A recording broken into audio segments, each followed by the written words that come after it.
Okay, the stream is up.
All right, The, all this, right.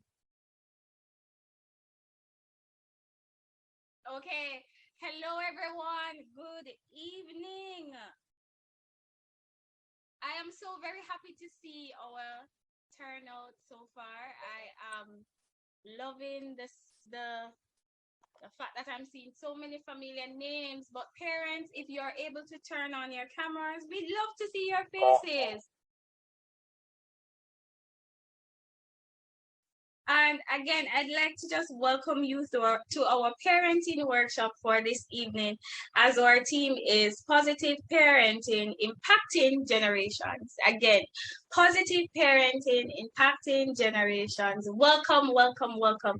At this time, I'd just like all my teachers to join in and wave with me as we sing the welcome song to our parents. So let us give our parents a warm smile and lots of waves. Welcome everybody, how they do to you? Welcome everybody, how they do to you? We welcome you to our parent conference. How they do to you? We're happy to have you. How they do to you? We're happy to have you. How they do to you? We welcome you to our parent conference. How they do to you?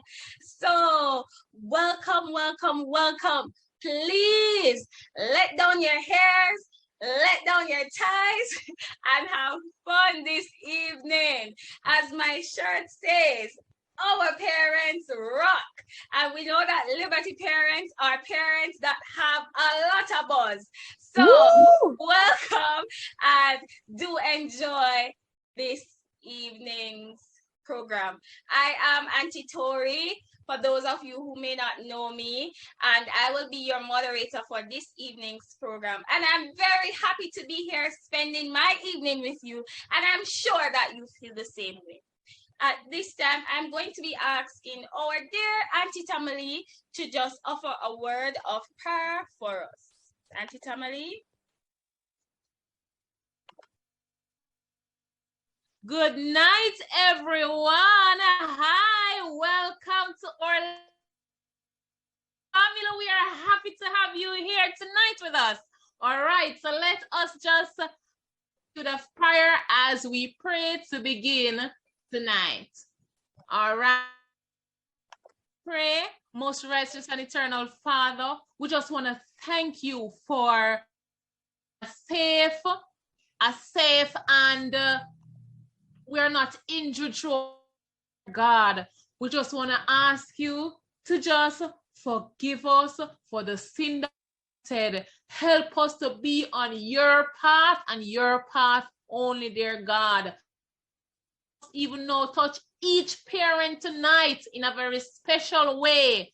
Help them, dear, have the patience with their children. Help them to gain something from this discussion. Bless every one of us on this platform, even now. Hasten the footstep of those who are coming, even now. In Jesus' name I pray. Amen. Amen. Amen. Amen. Thank you, Auntie Tamale, and receive all the words that you have asked for. At this very moment, I'm going to be inviting our gracious and most pleasant guidance counselor, Auntie Jody K. Auntie Jody K, over to you. Thank you, Auntie Tori. Hello, parents. Hello, one and all. I'm super excited to be spending my evening with you. Welcome, welcome, welcome to our Parents Workshop. So this month, the month of November, is known as our Parents Month. And all month long, we have been celebrating you, parents, and we will continue to celebrate you, because without you, we really wouldn't have the children attending Liberty. So we are so grateful that you made Liberty Academy your choice. And we trust and hope that so far you've been having a very good experience with us. And even tonight, we have something packed for you. We are going to have you feeling energized. We're going to have you feeling motivated, especially in this time that we're living in. And sometimes parents, you feel like, what on earth am I doing? But trust me, we are here to help you. Each one help one. So tonight, just let your hair down, as Auntie Tori says. Those who are wearing their neckties, let it down and just smile a while and just bask in the moment. Enjoy the rest of your night, and I trust and do hope that it will be very informative for you. Over to you, Auntie Tori. Wonderful, wonderful. Thank you, Auntie Jody, for those kind words. And to show the parent spirit have been lifted. Hello, Ajani. Nice to see that you are joining Mommy for this parent conference. I hope that you listen and learn something as well. All right. So for this evening, we are graced with a wonderful presenter. And we have Auntie Nicole, who is going to now come forward and introduce our speaker for this evening. Auntie Nicole? Yes, good afternoon, everyone. I'm happy to be able to add to tell you about our speaker tonight. I'm actually proud. You know, she is one of our lecturers at my school, and I'm happy to have her speaking with us tonight. Now, Miss Megan Hilton, she's a licensed counselor in a social psychology. Now, she has a Master's of Art in counseling, and she also is a member of the Counseling Society. Now, Miss Hilton is also she has been an educator for over 20 years, and she currently teaches at the tertiary level. She also offers professional counseling and mentorship program for children, adolescents, and even couples. She also serves as a director of counseling, the Counseling Center at the Worship of Faith. Now, all right, just a minute, sorry about that. All right, so she also is an author, and she will tell you a little bit about her book today. So we definitely...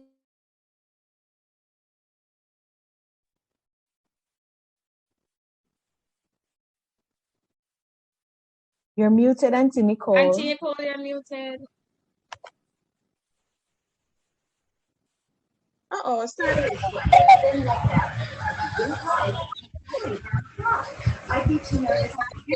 Everyone.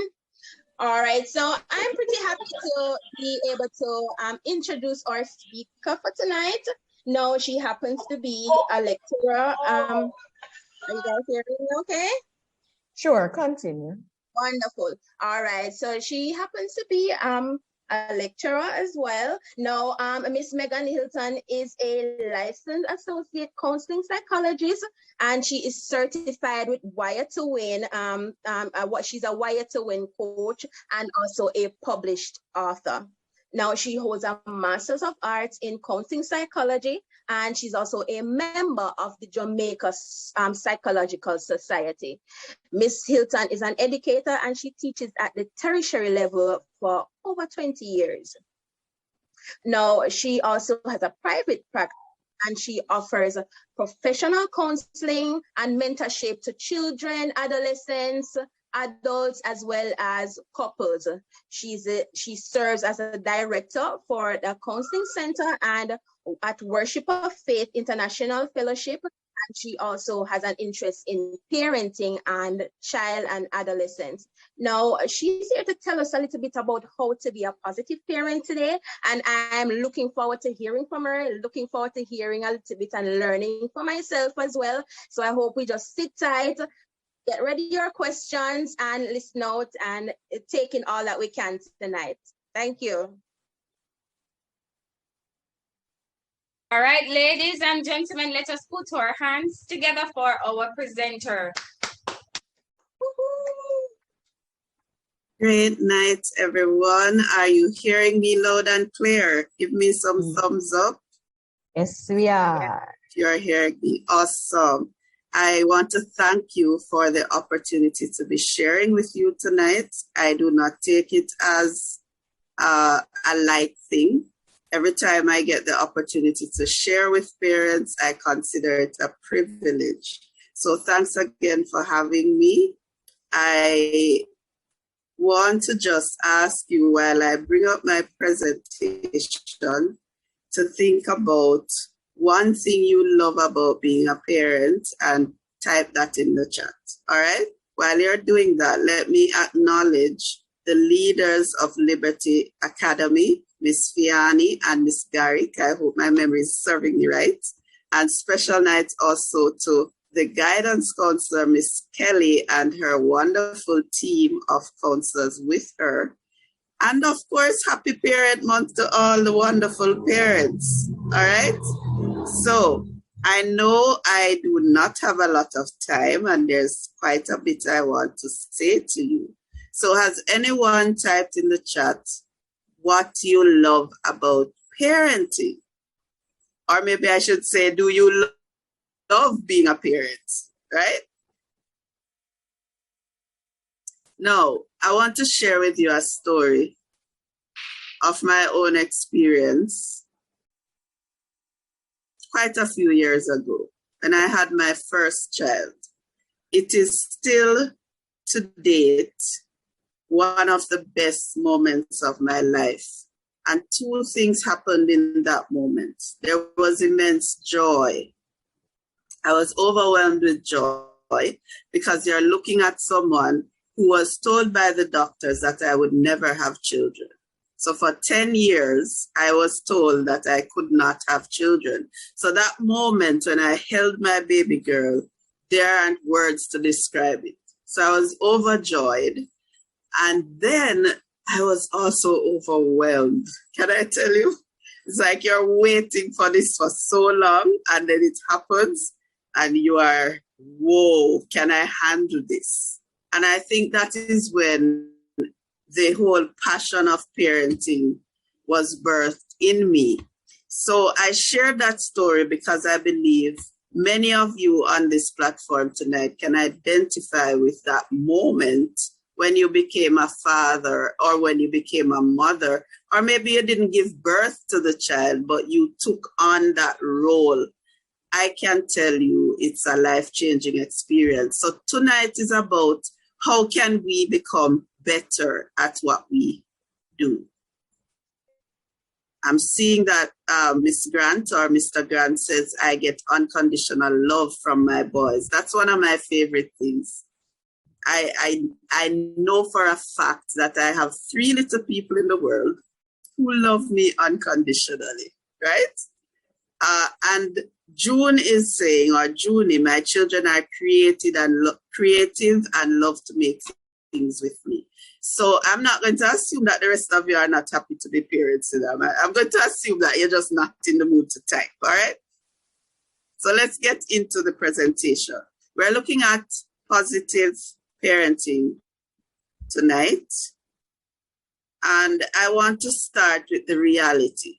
The reality is that our nation and our world is in trouble. Our children are in trouble. Each picture that you're looking at right now is telling a story of some of the things that our children face. I don't have the time to go in detail in each one, but there are at least 3 children here who are no longer alive. And these children are from Jamaica. They lost their lives very early at the hands of their parents. Then we have a little boy who is being silenced. So we have children who are suffering, but they are afraid to speak or they can't speak about it. We have some children like the little girl sitting on the floor who are depressed and they feel alone and like nobody understands. And then we have quite a few children who are like this child at the top of your screen with his head buried into the cell phone, and social media seems to be pulling them in. It doesn't look very pretty. And we all have our children and we want them to grow well, but we also have to understand that they live in this society. And my thing tonight is that you and I can make a difference. You and I can make a difference. So we're going to look at parenting and 3 main points on how we can parent positively. When you are called a parent, it means that you have the responsibility of seeing to the development of your child's physical, emotional, social, intellectual, and dare I say spiritual development. Sounds a lot, right? You have a position of influence and responsibility. And the fact that you're here tonight tells me that you understand that. Parenting is a call. Why do I say it's a call? I believe that my children were cut to fit. You know what I mean by that? I don't think it's any accident that I am their mommy. I don't think it's any accident that you are your son's father or you are your daughter's mother. I believe it is strategic. It means that I carry something in me that can help my children to become what they are supposed to become. So I don't take it lightly. It's a call and it's a privilege because there are many people out there who wish they had children. It comes with responsibility. It is a journey that requires commitment. I don't know if there's anyone at Liberty who sometimes just sit and you think and you're like, God, this is hard. Anybody has ever felt that way? Like, I can't do this. I don't know about you, but I've been there. But the commitment is what will keep you going and cause you never to give up. So successful parenting is attainable. And how do I know that? I'm going to challenge you to look in the mirror. Yeah? If you're near to a mirror. And if you are here and you are functioning and you can take care of your finances and you have a little love in your heart, your parents never did too badly. Am I right? They never do too badly. Yeah. So successful parenting is attainable. But one of the things I love most about parenting is that it impacts generations. So my theme is I parent today for tomorrow. If we are to think about it, there are many things you and I do today. And if we sit and reflect, we remember that somebody that raised us did something like that. Okay? So we parent generations. What you do with your child will impact your grandchildren. Maybe that's another way to put it. So parenting is an honor. The quote here says what an honor parenting is. To get to be a little someone's everything. To love them and guide them and treasure them for the rest of your life. So parenting has no expiry date, okay? No expiry date. So let's look on this now, and I want you again to put in the chat, which parent are you? I have 4 there. We're in a pandemic. Which parent are you? Are you parent A who seems overwhelmed but she's trying to hold it together? Are you parent B who is more vocal and talking? This is hard. I need help. No. Yes? Or are you parents they seem to be managing it? It looks okay. Children are happy. Or are you more like parent D, though, who is just yelling at this little girl? All right? So you can put in the chat, or you can keep it as a secret. But I believe all of us would want to be parent C. They look like they have it under control. Okay? Now, you have seen it on the slide. You probably have heard it. Positive parenting impacting generations. Somebody is saying, I am a C. Somebody else says, I'm an A. All right. Awesome. Now, positive parenting, I'm going to summarize this slide. I'm hearing somebody's microphone. Not sure who it is. Maybe the host could check. So positive parenting is all about, if I'm to put it simply, it's about developing a good relationship with your child, but still maintaining your influence as a parent. So you're not giving up that level of influence and authority that you have, but it's in a context of relationship and love. The child has a voice. The child can express. There's communication, there's expression of love, but there's still discipline, and the child has the freedom to become and to develop. Now, in that context, I want to give you your 3 points quickly. 3 points of positive parenting. And I'm not sure if Miss Watson told you, or Auntie Nicole, as you call her, but I have written a parenting book, and I'm in the mood to bless somebody tonight. But I have a question at the end. All right? So the first point is connect. Okay? If you're going to be a good parent, one of your main goals is to build a connection with your child. Now, I happen to counsel children and adolescents, and one of the main things that comes before me, they do not feel connected to their parents, all right? Now, how connected your child feels is going to be the determining factor in how influential your parenting is or how successful it is. So I have a saying here that I want you never to forget. It says, correction before connection equals rebellion. And I want that to sink in. Correction before connection equals rebellion. And many of us are struggling, especially when the children reach teenage or pre-adolescent years. And we really didn't spend time with them earlier, but when they get older now, we want to tell them what to do, dictate to them, and they are going to rebel. So your number one aim is to connect.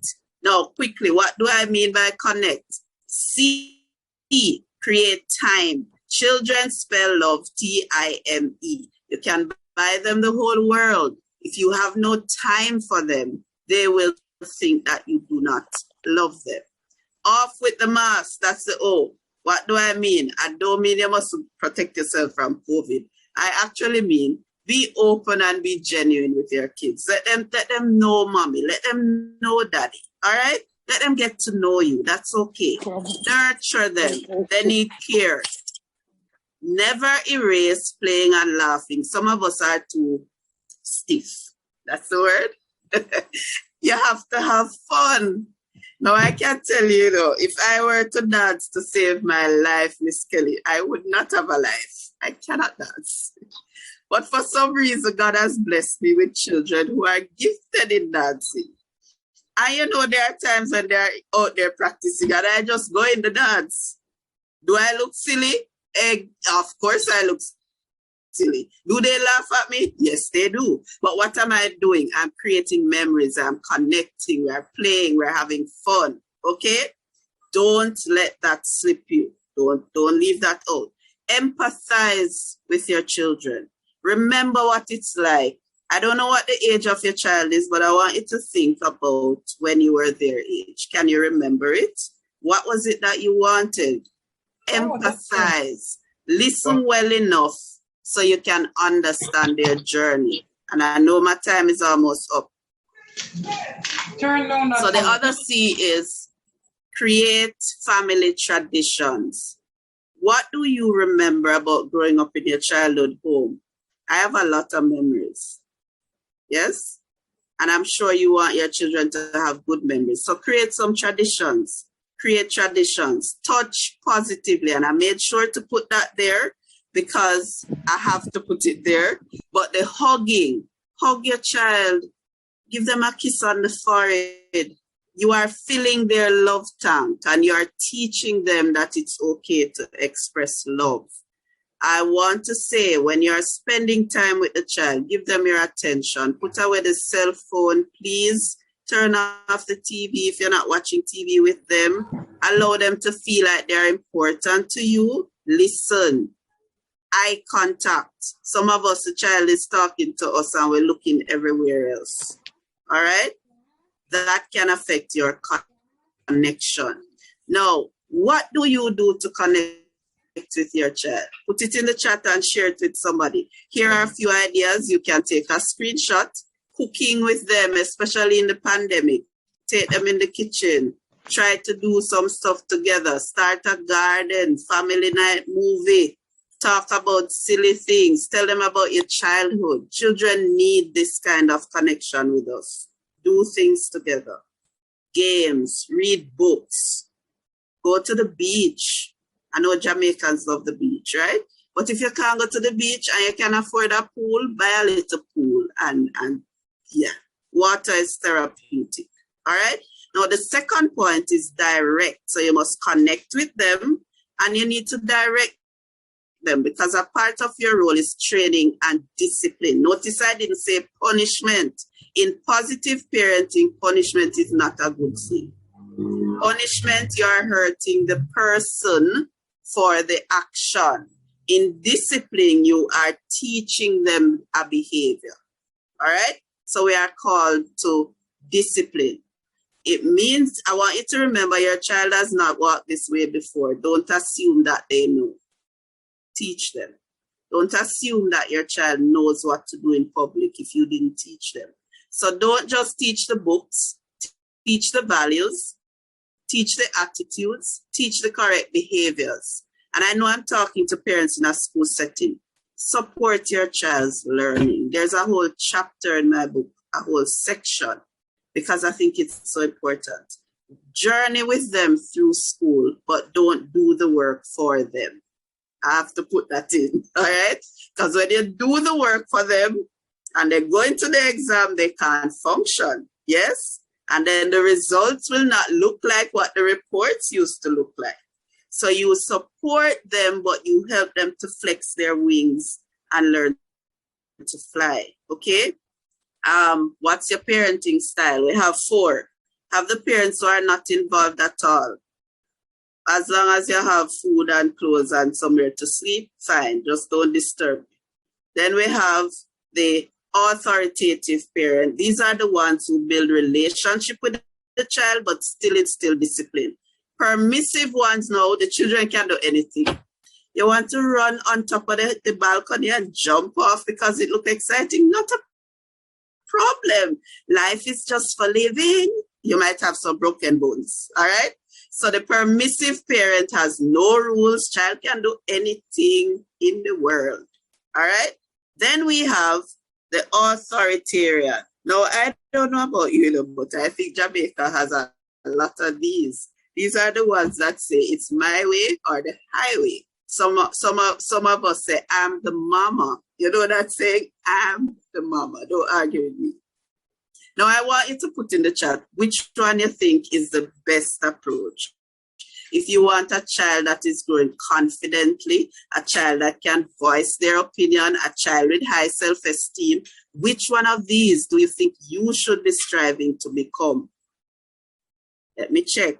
Remember, I have a prize, I'm watching the names. Nobody has answered, so I'm going to keep my prize. Justin and Jackson's daddy. Mr. Jackson, Justin, I like that, you're on the road already. Let's see if you can stay in the lead. So he says authoritative, and that's right. We want to build relationship with them. Miss Kelly, can I get 5 more minutes? please? Sure, no problem, Miss Hilton. You can take more than 5 minutes, Miss Hilton. It's very informative. Go ahead. All right, thank you. So the authoritative parent is where you want to lean to. Now, I was in a webinar once and a parent said to me, Miss, to be honest, we all have a little of all of these. And that is kind of true. There may be days when you're just out of it and you just zone out, right? But I'm saying we should mostly be striving to be authoritative. I was in another webinar today and one presenter said, don't be a child's friend. Don't be, and Miss Kelly, I wanted them to unmute my mic. My skin was on fire, right? But I couldn't. No, I'm saying, I understand where he was going. But I think there is a point where you should be your child's friend, not your child's best friend, of course, because you have to maintain that parenting role. But my desire is that whether it is something good, whether they made a big blunder, or whatever in the world is happening, I believe I would want my children to feel safe coming to me about it. All right? That's what I would want. And so you have to build a relationship, but the authoritative parent enforces the rules. And let me say right here as we talk about directing, when you set rules for your children, expect them to test it, especially the older ones. Expect them to test it. They are testing to see if you mean it. Now, if you tell them, if you do X, I'm going to take the tablet. And then they do X. And mommy said, I don't know why you don't stop disobeying me now. I'm going to give you a chance. Next time, they're going to take X, Y, Z and start back at ABC. Okay? So when you're setting your rules, ensure that they are realistic and that you can follow through. If the children are older, let me teach you a strategy. I've been telling parents this and it works. For the older children, if they do something really out of the box, ask them, if you were mommy or if you were daddy, what would you do? What would be the discipline? What would be the consequence of all of this? Can I tell you a secret, parents? 90% of the time, in a subconscious effort to appease you, they are going to come up with something worse than what you were thinking about, right? Now, when they give you that option, you now have the opportunity to put in your option, which is a little less. Yes? You still get to inflict the discipline or to enforce the discipline, but at the same time, you have not put a wedge in the relationship. You also empower them because you gave them the opportunity to say. So, for example, you said, okay, mommy, take away the tablet for a week. And you say, that is I like your suggestion, you're thinking. But how about if I take it away for 4 days? But if you do it again, we are going to go to 7 days. All right? It works most of the time, rather than, especially for the teens, rather than you just being authoritative and saying, this is, you get them involved, allow them to voice their opinion, and then you come to an agreement. All right? So those are the 4 parenting styles.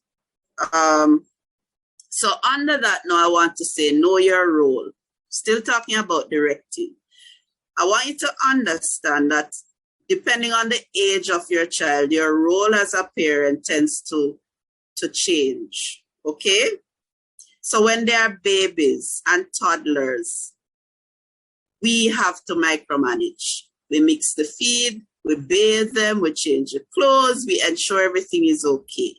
But as they get up to tweens and teens, we become more like managers. We still have our hand on the steering, right? But now you are allowing them sometimes to make choices. Yes? You're going to church or you're going to the movies. At 10 years old, you don't necessarily have to be choosing their outfit. What if you think they may take up something that you don't like? Well, put out 3 outfits and say choose one. Right? You are managing. You don't tell them you must buy this at school today. Give them the money, have a discussion. I expect you to eat well. When you get home, tell me what you've bought. Now, if they're buying sweetie and soda, then of course you will have to have another discussion, right? So you become the manager, still have your hand on the steering, but you are giving them a little more freedom. When they get to adolescents and young adults, and I'm talking later adolescents now, we are more of consultants. So we would have laid the foundation, taught them the principles, and we trust now that you know what to do when you're out there. If you have laid the right foundation and have the right connection, even if they are thinking of doing wrong or they have done wrong, you are the consultant. They may come to you and say, Daddy, you know, my friends, I hear them talking about smoking. And we kind of tried yesterday and I coughed the whole day. Why are they able to come and tell you that? Because you have a relationship and they know you're not going to draw the 2x4 or the pot cover, and you're not going to call the whole family and say, you know, that Tom is smoking, that everybody, and call pastor and everybody. Yes? So you become the consultant. They have a base. They know they can come to you if they are struggling with schoolwork or whatever is going on. Now, the problem is many of us are trying to micromanage our children up to young adulthood. And that's where we lose them, because they are at the stage of development. If you know anything about Erikson, where they have to find themselves and they want that independence. Now, if you're holding them too tight, if you have a nice cat at home and you start to squeeze that cat, what is he going to do? What is the cat going to do? She's going to cry you and fight her way out of your hand, right? And some of us are trying to hold them too tightly as they get older. So as they get to adulthood now, you are not even a consultant anymore because they are now adults as well. You become a partner. We are both adults. We can have a discussion. You're really not supposed to. I can tell you about 3 months after I got married, I was at home and I grew up in the country. And I was at home in the town now with my husband, and my phone rang. I love my mother dearly. My mother called and she said, Megan, you have on your sweater? You realize that the weather is changing and it's getting there to Christmas. I don't know why she did that. Because that's what she did all my life. I was a very delicate child, right? So she would always be saying, carry a sweater to work. Don't leave it. I know I get sick. So now I am married. Feel like I'm a big woman. God about my business. And my mother is calling to tell me to put on the sweater. Right? I laughed at her, of course. And I said, where I am is not cold and I know what to do. Right? But we're still good friends. It's just that naturally that instinct to care and protect is there. And we kind of have to back off sometimes and let them be. All right? So let's wrap it up. We have done, tell me what we've done. Let me see if I have anybody who wants my book. And it's a nice book, I'm told. So what have we done so far? We've done the C and the D, okay? So we're going to the last one, which is to protect. Very important. I believe this is one of our most critical roles. Why? Because this is the one that you can get locked up for. All right? You can have the child there and you're not connecting. Nobody's going to come and knock your door for that. You're probably not disciplining them well enough, but they are functioning. Nobody not coming to you for that. Don't protect them and see what happens. All right? So the third point is we must protect them. Know your child's friends. Know their friends' parents. That's what I mean here. Know the friends, get to know the parents. You want to know who is speaking into the ears of your child. All right? I have had to counsel adolescents who who are now saying they are of another sexual orientation and they are convinced that that is who they are. No, I have no hatred for anyone. I'm just sharing an example. And all of this came about by meeting a friend online who convinced this 11-year-old that she was born to be of a certain persuasion. Okay? Yeah. So we have to know the friends, know the parents of the friends. Now, if you reach out to a child's parent and they have no interest and they are being disrespectful, that is a red flag. Okay? That should tell you something. You also have to, especially in the pandemic, try to get some parental control on the devices. Our children are very smart. They know how to hide what they need to hide. And we need to do what we need to do to protect them. Be careful where you leave your child and with whom. If the child doesn't want to go there, find out why. Don't just rough them up and say, I'm not keeping you here. Go to auntie. If they don't want to go to auntie, there's likely to be a reason why. Okay?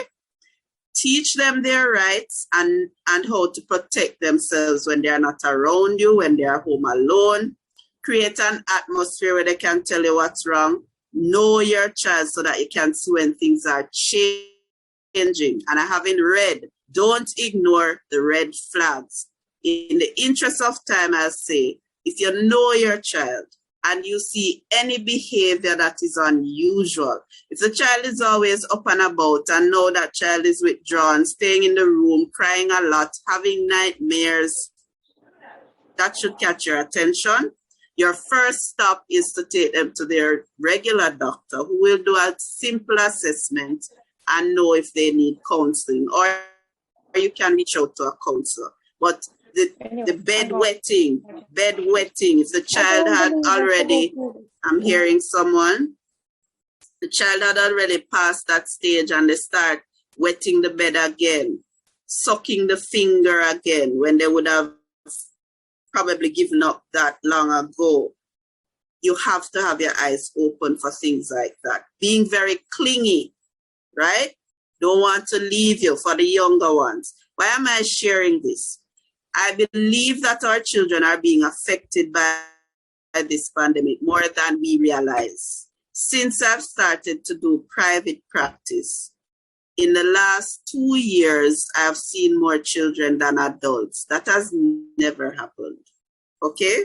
The children are being affected and we can't ignore it. And of course, pray for your children. I can't emphasize that enough. Pray for your children. Now, we are wrapping up. What are some stressors that Jamaican parents have nowadays?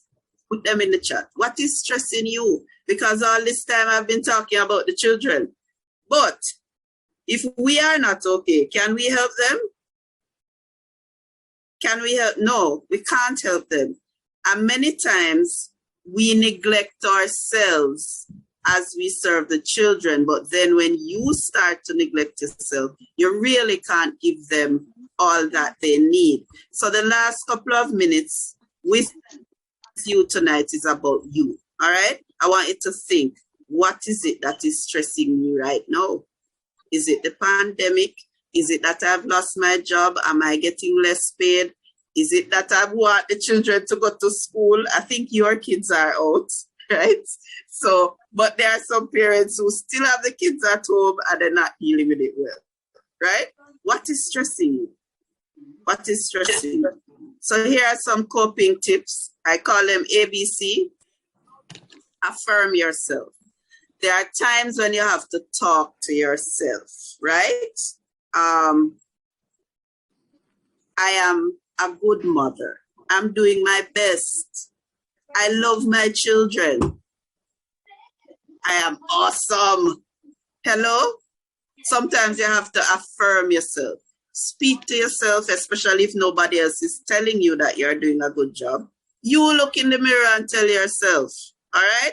So I want you again, type in the chat and big up yourself, as Jamaicans say. I want you to start with I am, and I want you to write something awesome about you as a parent. I am going to be checking. The other A is acknowledge and express your feelings. When you're overwhelmed, you should have somebody that you can talk to. Yeah? Don't try and carry it on your own. Ask for help when you need it, whether it's from the teachers. Hello, some of us are kind of proud, you know. I remember my daughter got something in grade 6 last year, and I was not so able to help her. Okay? Yes, because I didn't like maths in school. The Lord helped me to pass it. But when I saw that maths that day, I felt like she was in university. No, should I be proud and sit there and tell her foolishness? I took up my phone, I called the teacher, I said, Miss, I am clueless. I don't know what that is, right? Ask for the help when you need it. Whether it's from teacher, guidance counselor, friend, auntie, whoever you need to. Build a routine that will help to take some of the pressure off you. Build a routine, get your children involved as well, so that they also have a routine that they work with. And number 5 is my favorite, breathe. Breathe. Miss Barrett, are you a mommy? I see you with me all the way. Are you a mommy? No, I'm not, but you have me believing that I am one. You are going to be one. You have the interest. I'm that actually, way too. yeah, I'm that way too. feeling her energy. Yes, but for the mommies and daddies on the platform, me time is critical, okay? And it doesn't have to be that you're going to a 5-star hotel. Me time for me sometimes is coming into my room, saying to my children, it's mommy's me time. By now they know what that means. It's probably just 15 minutes in peace and quiet, right? Or it can be 15 minutes watching a Madea clip. I love Madea plays, by the way. And I laugh, or I read a book, or I go and take a walk. Whatever it is that helps you to unwind and to breathe, you need to do that every now and again. Be supportive of other parents and other people. Sometimes when we get overwhelmed, it's all about us. Start to give to somebody else, and that will help you. Now, number 7, control. Assess what you can control and what you can't. And sometimes it's as simple as getting a piece of paper and writing all the things you're worried about, and then ticking off those that you can control. And those that you can't, you put an X beside it. Yes? If you can you control the pandemic? No, because if we could, it would be over, right? So we can't control the pandemic. So, okay, so I'm Xing that off my list right now. But I can control what I do to protect myself, right? So I can wear my mask. I can wash my hands, social distance. Sometimes we have to stop and check, because many of the things you're stressing over, you cannot control it. All right? Practice self-care, and we're going to touch on that, and then connect with God, connect with a support group. Who is your go-to friend? Who is that friend that you can call at 10 o'clock after the kids just drive you up the wall? Who is that friend who you can call when the boss just mess with your mind? Yes? You need a support system. Every parent needs a support system. So here are some self-care tips. If you have your device, take a screenshot, because I can't go through in detail. But remember that you matter. You are important. I always say to parents, if you are not taking care of you, because you so much want to care for your children, who is going to care for them if you drop and die? Who? So it's important that you remember that you matter. It's okay to take a break. It's okay to go to Florida for 4 days. Mommies, I did that one time and it was awesome. I didn't tell Mr. Hilton how awesome it was, yeah? But I got on that plane and I felt a little guilt. Yes, I felt it. But I just went. And I went shopping and I was pampered, and yeah, and it felt good. Yes. And guess what? When I got back, the house was still here. Everything was still in order. Everybody was still alive. Okay? So sometimes you have to take a break. Focus on connecting with people in this pandemic. Connect with your friends, family, practice compassion. Don't be so hard on yourself. You may hear me talking and you're like, oh, she's saying all of those things. Let me say, you can't be a perfect parent, but you can be a pretty good one. Yes? Nobody is expecting you to be perfect. You're going to make mistakes. Sometimes you're going to lose your cool and shout at the kids.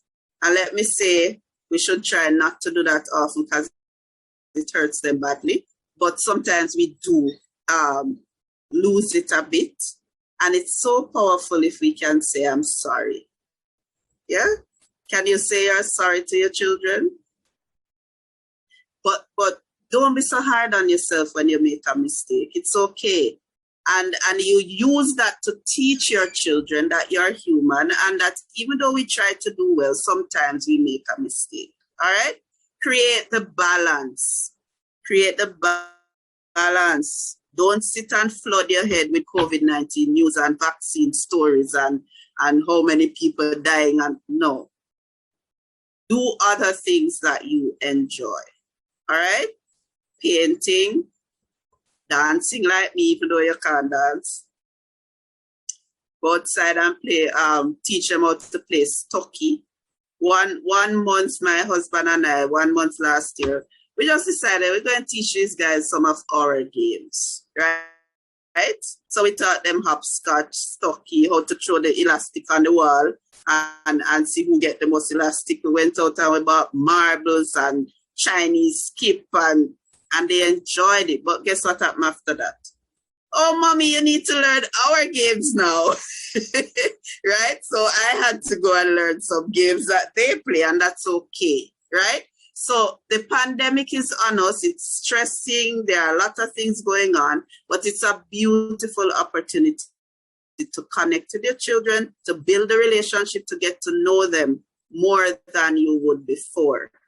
As I wrap up, there is support for you. There's a National Parenting Commission that is there specifically for parents who need support, who feel like they don't know what to do. The children are probably acting out and you really, really feel like you're at your wit's end.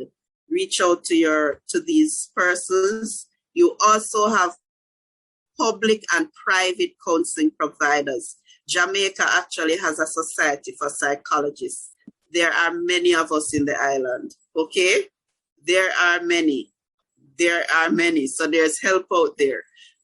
You have the public ones. Your first go-to person is your guidance counselor, right? Because that person is in the school and can see firsthand what's going on. You also have child guidance clinics in each parish, and these are free of cost. Child Protection and Family Services Agency used to be called CDA. They have child psychologists in office to help you with your children, okay? And then the latest development is Safe Spot Jamaica. How many of you knew about Safe Spot? If you know about Safe Spot, put a thumbs up. Some of you probably have never heard about it. It is a free counseling line for children 18 years and under. Okay? So you have a teenager who is not talking to you and you realize something is going on, give them the number. The first one is toll free. The second one is a WhatsApp number. Somebody is there, and I can tell you because I tested it. Can I confess that I tested it? No, Miss Kelly, I did not call and pretend to be a child.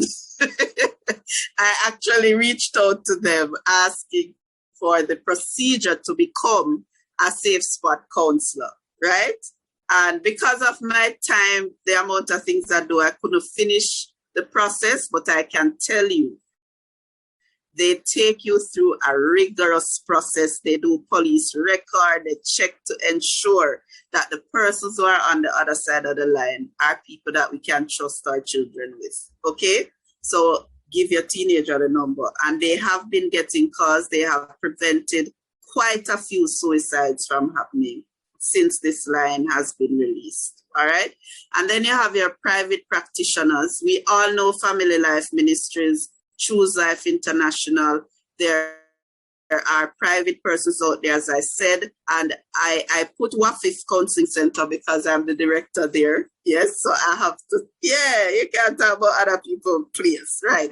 So it's a center. We are located in Spanish Town, but we offer online counseling, and our counselors are trained in delivering therapy online. As I wrap up, I told you I have a prize for you, and the prize is twofold. Somebody is going to win a book tonight, but I made a decision this year that for every school that engages me for Parent Month, I'll offer the book at a discount. So it's $2,500, but because I'm at Liberty, you can get this book for $2,000.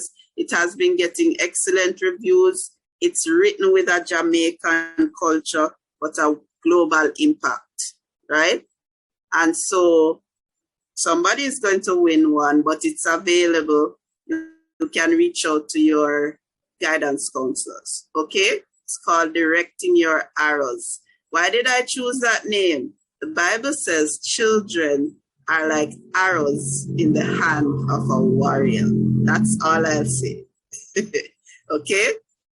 So, I wanted to share a video, but I know I've taken up a lot of time, so I just put up my contact info, and I will say to you, if you remember nothing else tonight, remember that you are called and gifted to parent the children that are under your care. Don't take it lightly, because you are parenting forward.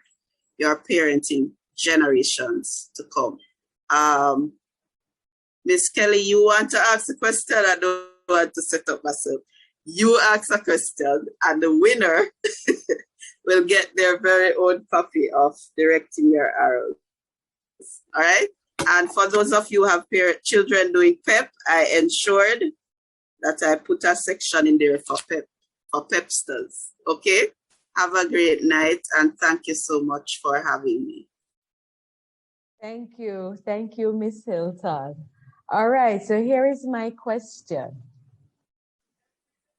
Can I have some drum roll? All right. Who can name the different parenting styles that Miss Hilton mentioned in her presentation? All of them. So, let us see the different parenting styles. Authoritative, permissive, wait, who is?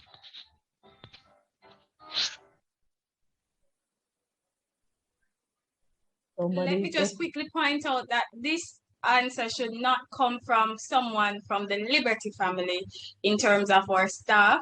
Let our parents answer this one. Thank you.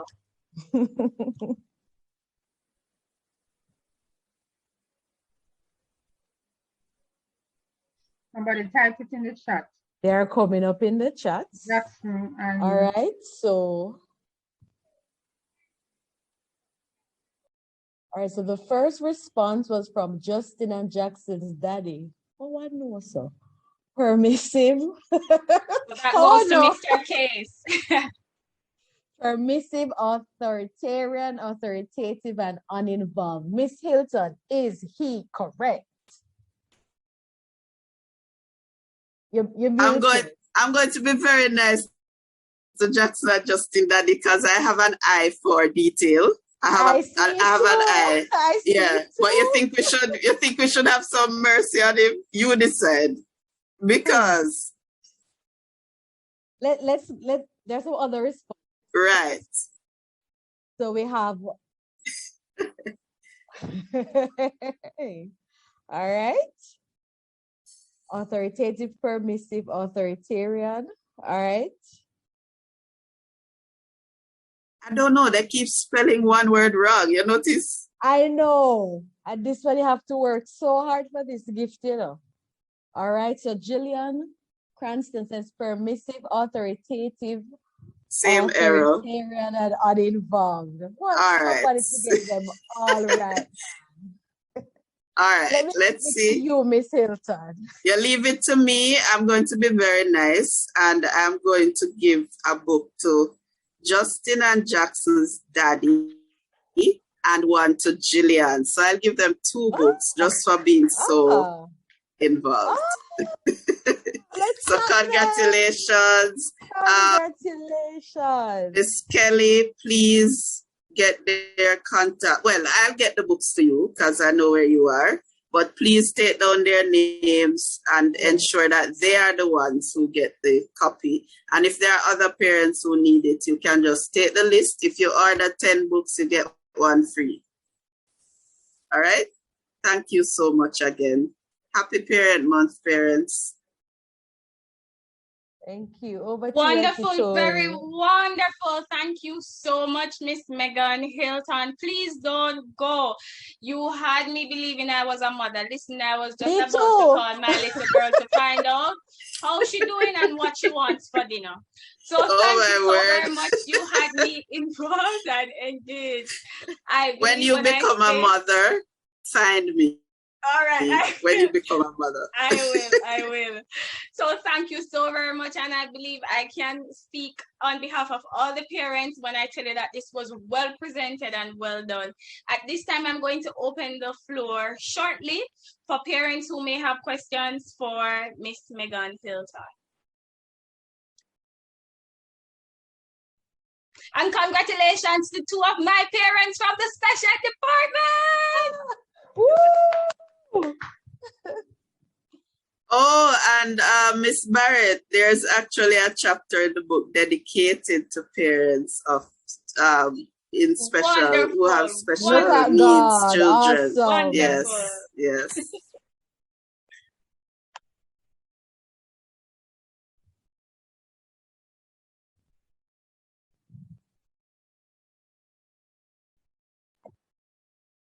All right, so does anyone have any questions for Miss Hilton at this time?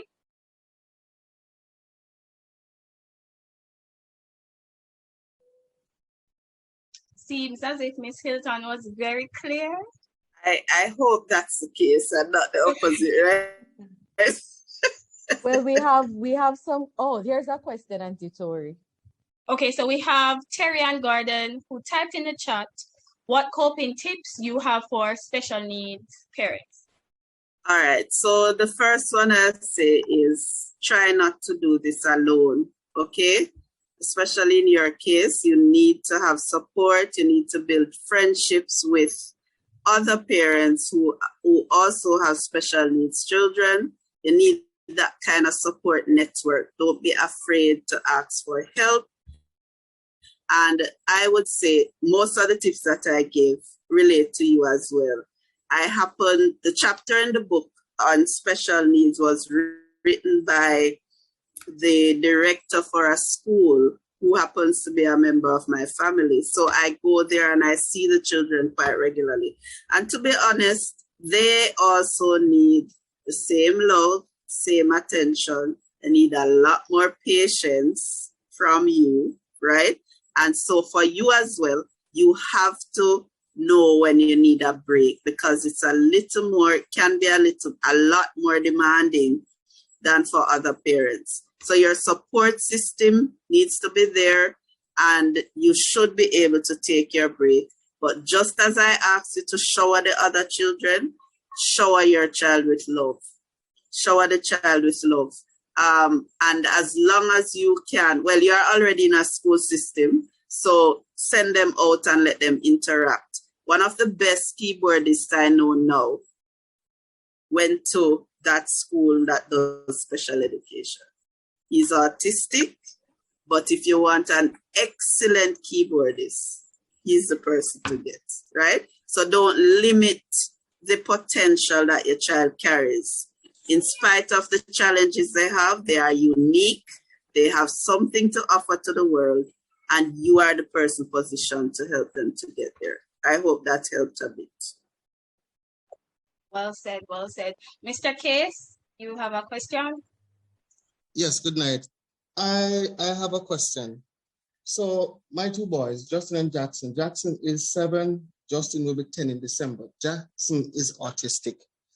And what I'm struggling with just to know is Justin is at the age where we can go out and we can play games and like we can go to the go-kart track and we do that sometimes and cooking and stuff. Jackson, because he's autistic, when you take him to places like that, he tends to be very disruptive and it makes it really hard.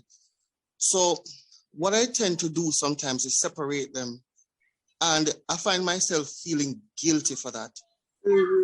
Because sometimes, let's say, for example, I take him to the go-kart track. He's not able to participate in majority of the activities. And then I feel somewhat like I feel guilty. I don't want to hold him back because he's at the age and stage where he can exist in an environment like that. I don't want to hold him back because Jackson can't. You're right. And I feel bad for not including Jackson, but he just literally cannot cope in certain environments. What are your recommendations for me? Okay. A parent who's struggling with something like that. All right. So the first thing I say, I nearly call him Mr. Justin, Mr. Case. You remember when I spoke about looking at what you can't control and what you can control. All right. So what you can't control in this situation is that you have two children and they are two very unique children, two children dealing with two different things. Right. So what you have to deal with, first of all, is stop feeling guilty for not giving to one child what he can't handle, because you're actually doing the right thing. Yes? If you keep taking him to the go-kart place and he's getting overwhelmed and flustered, that's not good for him. So what you need to do now is to think, what is it? I hope I'm not mixing up the names. What is it that Justin can handle and can enjoy? Jackson. What can he handle and enjoy? Maybe it's something at home. Maybe it's a little play area you need to create outside for him, right? That he can have that enjoyment that he can handle, because he needs, I know children who are autistic, they don't handle changes well, some of them, right? So he needs a space that he knows he can go there and do whatever he wants without getting hurt, right? But Jackson, am I getting it right? Justin is the one who can take to most places, everywhere. Right. So Justin now still needs to go karting. Justin will want to go with daddy and have ice cream. And you don't want him to grow up feeling like his life, he never lived his life because you were trying not to make his brother feel bad. All right? Okay. So it's about separating the two and trying to meet the needs based on how they can handle it. Okay. I met someone recently, and let me tell you why I'm saying to you, deal with the children differently, Mr. Case. She had a sister who was a special needs, who is special needs, right? And this lady is trained up to the master's level, fully trained to be an educator. And she constantly turns down jobs. You know why? Why? She feels that she's obligated to ensure that her sister is okay. So in her mind, if I take a job, even though there are other adults there who can stay with the sister, she feels that if she takes a job, something might happen to sister. So she hasn't lived. She really hasn't lived. Individuality. And when I did the history of it, she grew up being told that she must take care of her sister. You have to ensure she's okay, right? And it is following her up to adulthood. So you want your son to be authentically himself, right? If he wants to go kart, if he wants to go learn how to ride a horse, allow him to become himself. And at the same time, allow his brother to enjoy as much as he can enjoy without restricting the other. You know, okay? You're making sense, because let me give you a quick example. Justin and Jackson Okay, so when you call Jackson, because he's autistic, he doesn't respond very well. And I've always wanted to share cycling with Justin, but because Jackson is not able to ride a bicycle because you can't control him by calling to him and calling him out of danger, as a result, none of them has a bicycle at my house. So I can relate to what you're saying, and I probably need to just, as you say, How about? I can control. Yeah. And allow Justin. And I don't know the age of your boys. How old is? 9, 10 in December, and Jackson is 7. So would Jackson be able to ride like the one with the supporting wheels at the side? The supporting is not my issue. His skill level is not the issue. Being able to communicate to him effectively, like if he's going out of my reach, because a bicycle, and I says, Jackson, stop, Jackson, and him just keep riding. Yeah. So but I mean, if he has his own play area with things that he can use, it's likely he won't even care if his brother is riding a bicycle. Different needs. There you go. So right?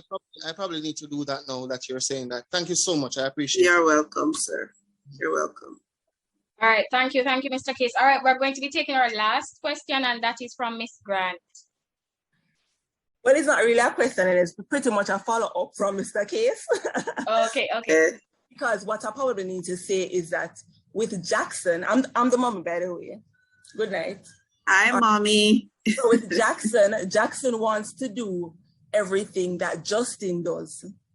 So I can understand with Mr. Case where he feels probably a little bit guilty, because I know personally that Jackson always wants to do what Justin is doing. Right? Within himself, he's pretty much a different child.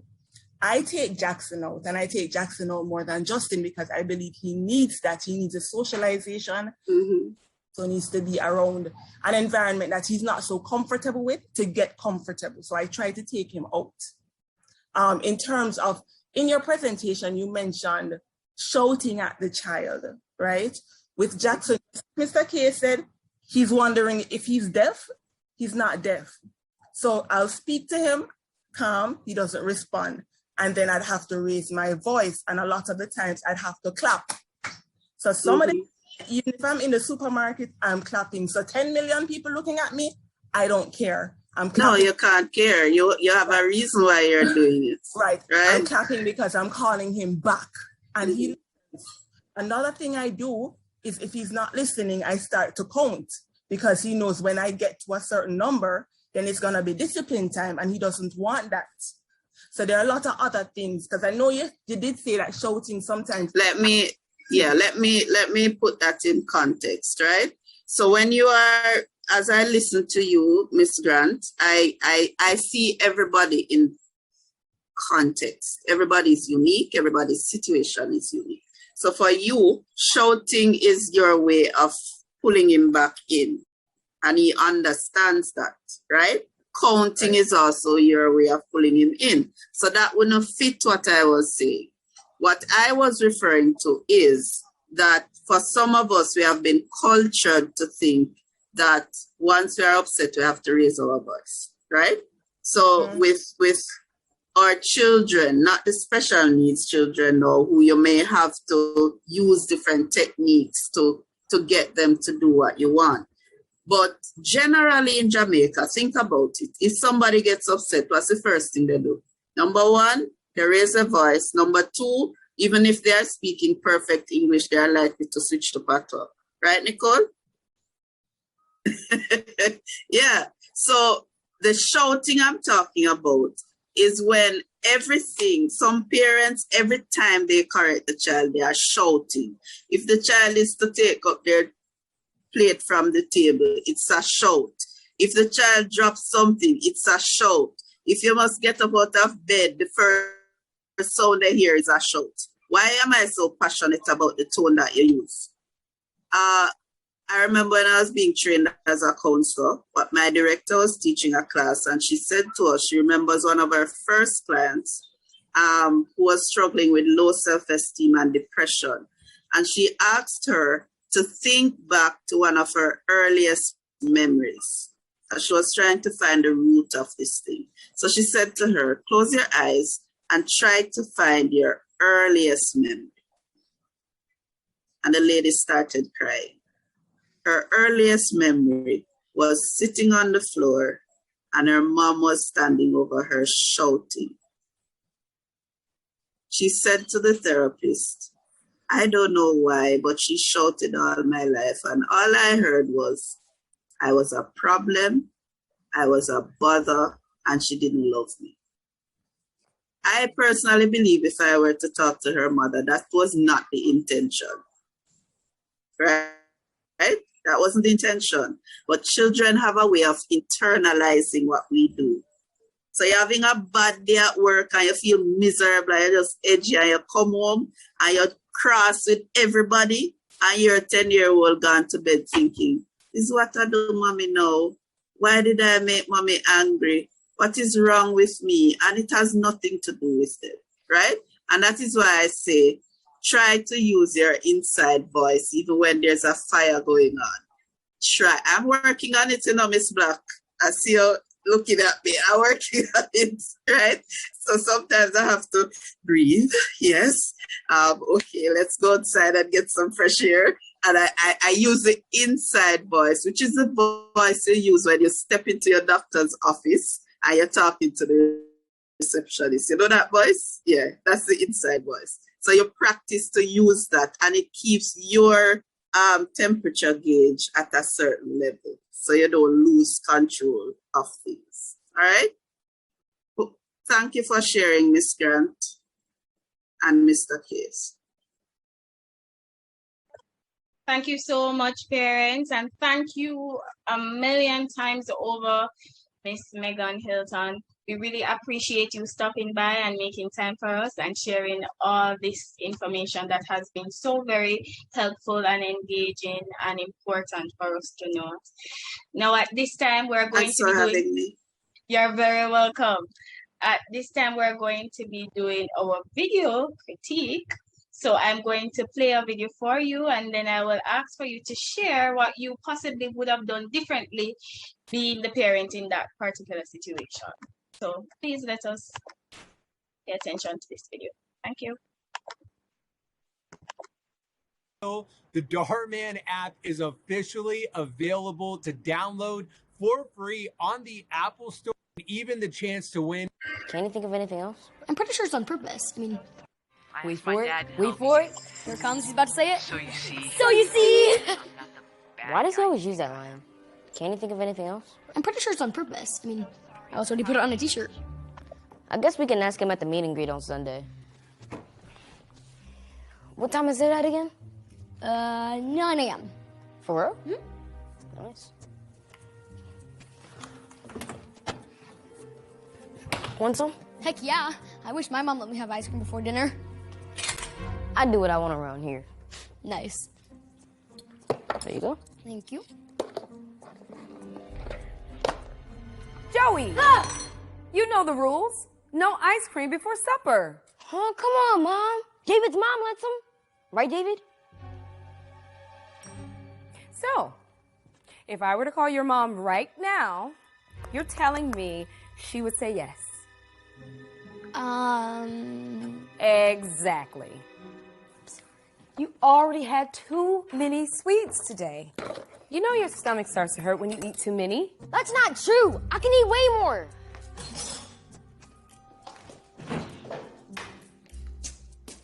Here, eat this. It's good for your stomach. I don't want a banana. Why do you have to be so strict all the time? Everything okay?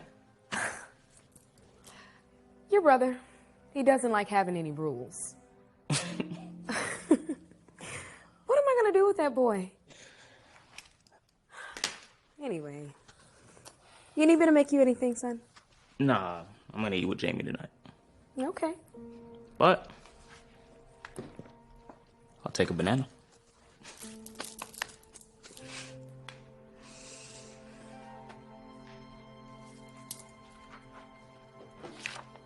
WWDMD.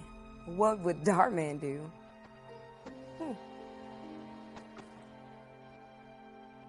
What are you searching on? The new Darman app. He just launched it. It's the easiest way to watch his videos now. Have you seen this one?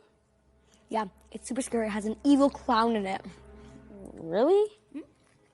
It's not too scary, is it? Okay, fine. I'll put it on. You guys aren't scared of clowns, are you? Okay, this is when the clown shows up. Watch it. Watch it. Joey? Gotta stop creeping up on me.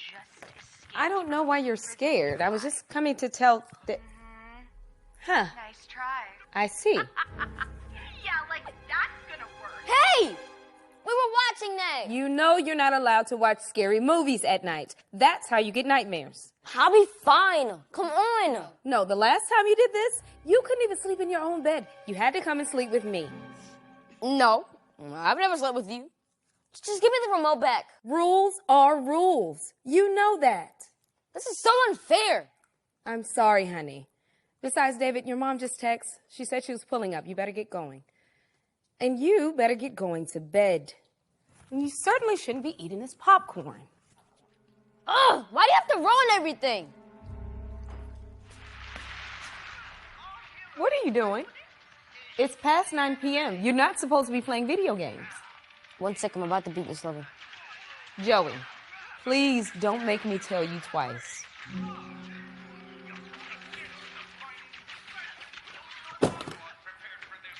I will take your PlayStation away. 5, 4, 3, 2. Oh, fine. I don't understand why I have to go to bed anyway. It's Friday night and I'm not even tired. I should be able to stay up as long as I want to. If you don't get sleep now, you're going to ruin your day tomorrow, honey. Now get up and go brush your teeth. All right, I'm out. See you guys later. All right, bye. How come he gets to go out and I can't even play video games? You know the answer to that. Your brother's 17. It's different. But even I have to be home by midnight. Thank you. And as long as you both live under my roof, you have to abide by my rules. I hate this house and I hate these rules. I can't wait to move out so nobody can tell me what to do.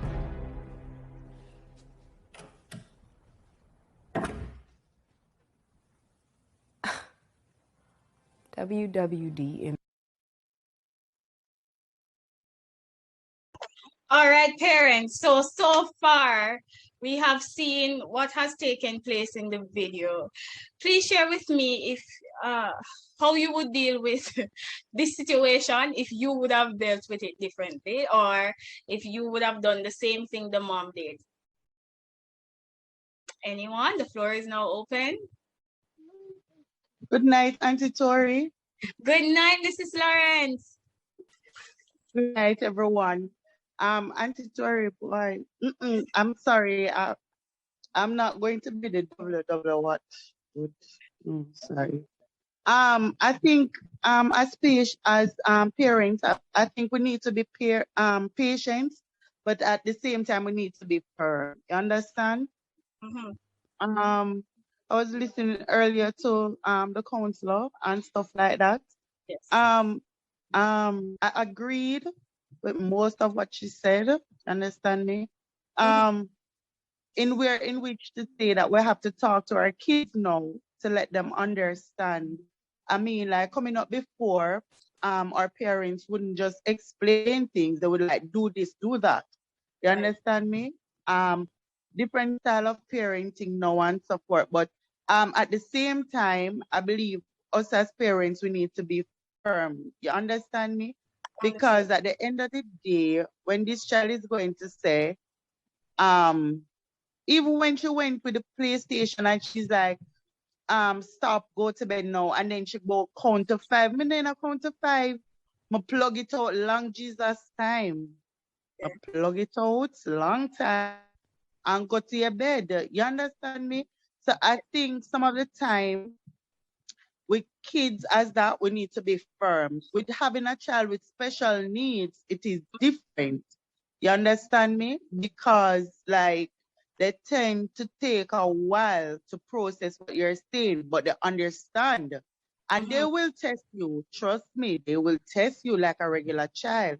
But once they see in which they can go around you or manipulate you, then they will use it to their advantage.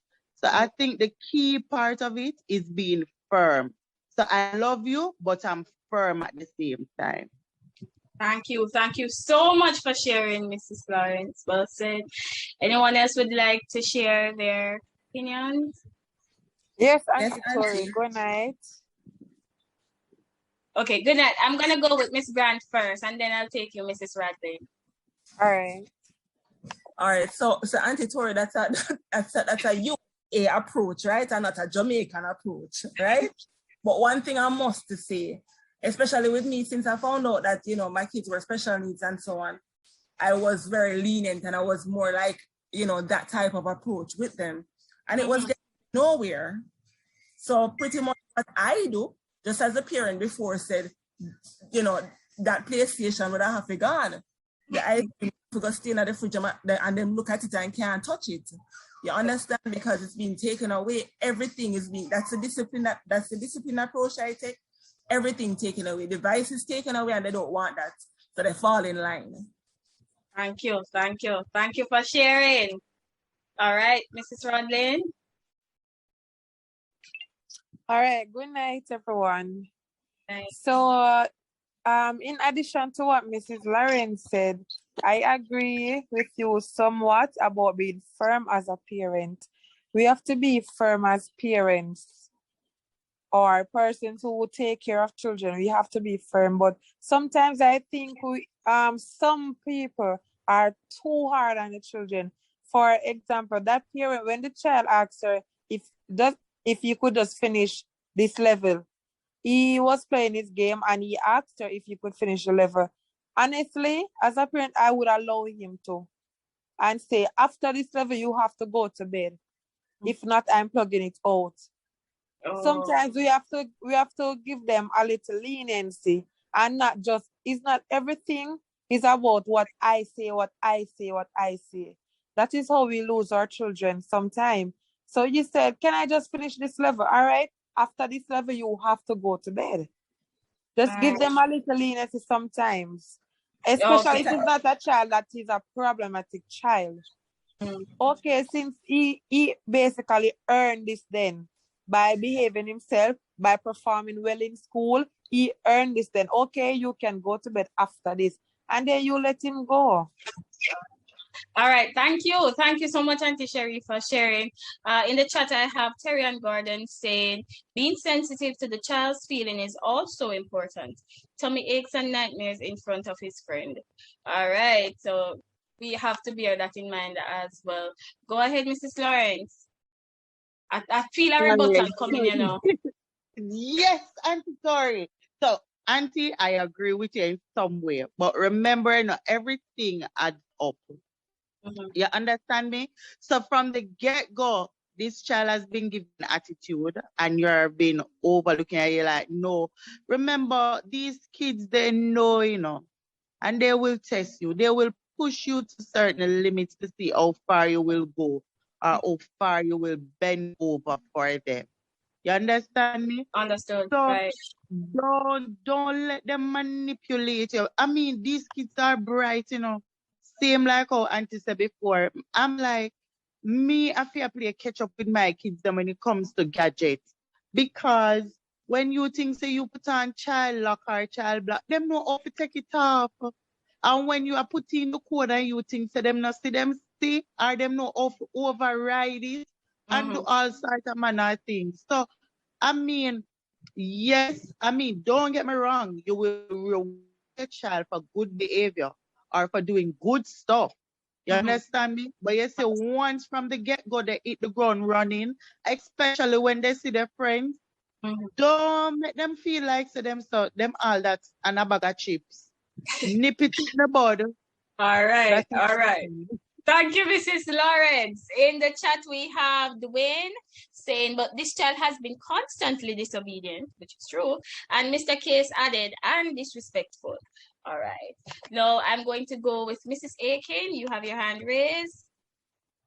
Yes, there's a saying that goes, if you keep doing things one way and you can't keep doing the thing the same way and expect to get a different result.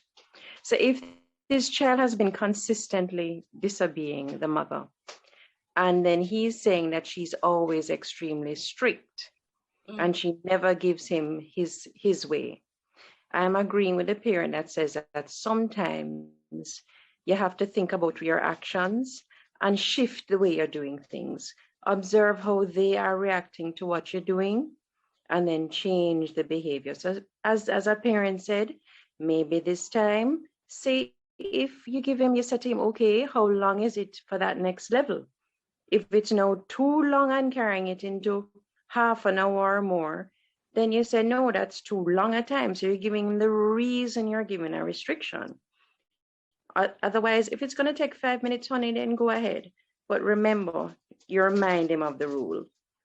So I think sometimes you have to look at your child's reaction to what you're doing and shift gear. Thank you. You know, Thank you so much, Mrs. sometimes it's not going to work.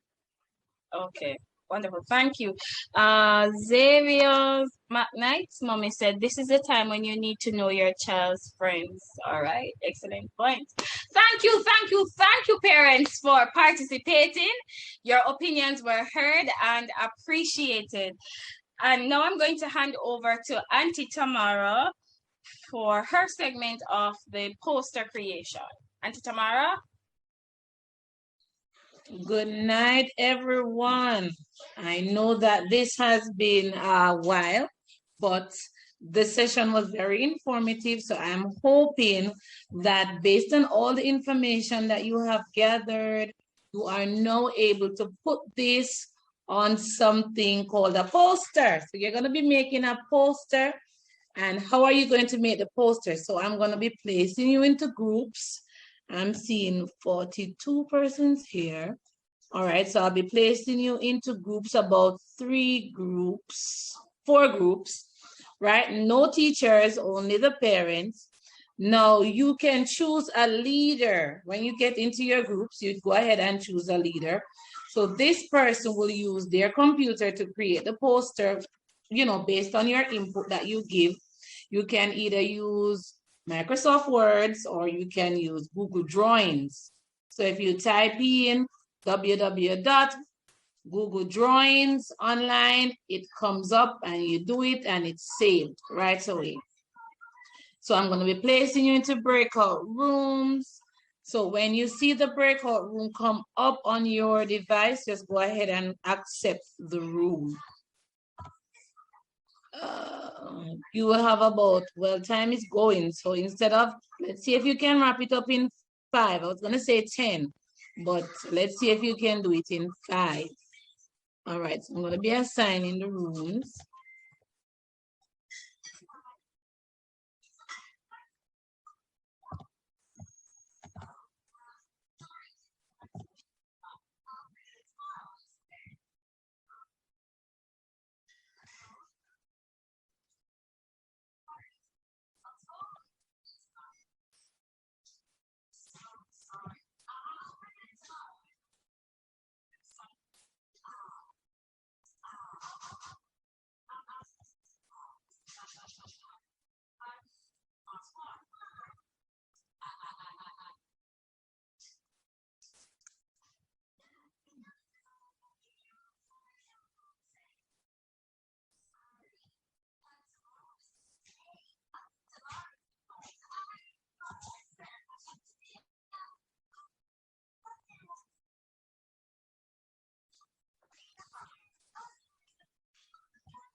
Is there anyone still here that has not been assigned to our room, Auntie Tori? Hold on. Sorry. Do I still have parents here? Yes, I'm seeing Jade Jackson. I'm not sure if they were assigned and not accepted, but I'm still seeing parents. Courtney Jackson. I'm seeing Alicia Lewis. I'm seeing Mrs. Aiken. I'm seeing. Well, they're assigned. Some persons Right, are those not persons need accepting. to join, right? Go ahead, parents, just look on your computer screen and join the room. Nothing is coming up to say join. Who is that now? Rose R. Scott Aiken. Okay.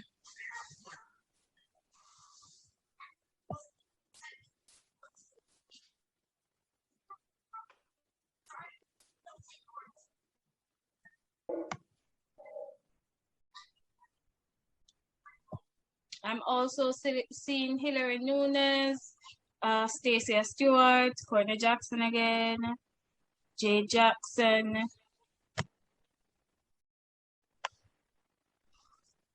Alicia Lewis, Jacqueline Ellis, Naomi Forrest, and Charmaine.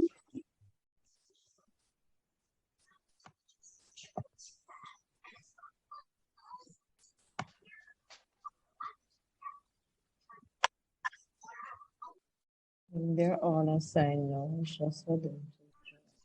We're saying 6 persons unassigned. Well, that should be us. Right. No, Miss Nunes is still here. Not sure why.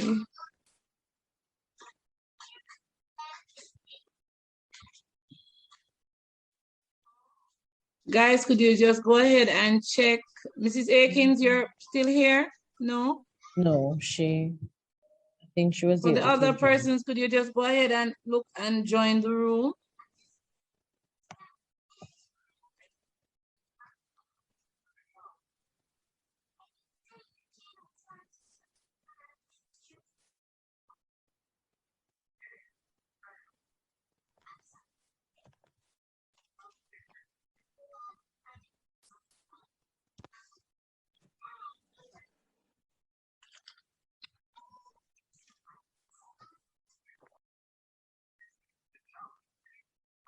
I think most persons have joined the breakout.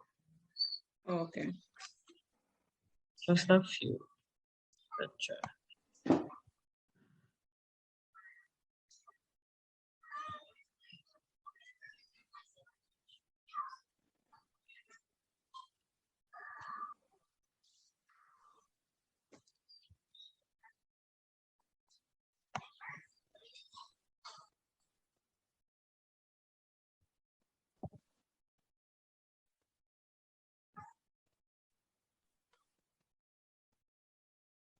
Auntie, you're monitoring the time?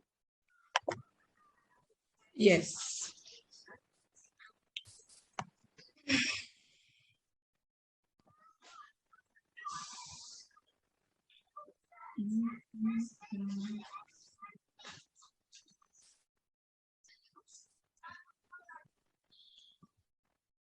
Two more minutes, Auntie? 3.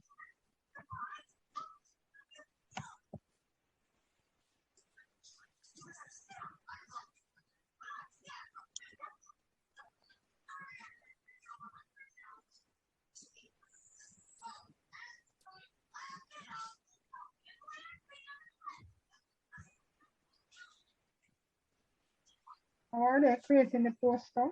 Just any paper they have? Any one of they could be used on Microsoft Words or Google Drawings.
All right, 1 more minute.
Auntie Tamara, room 2 is asking for help.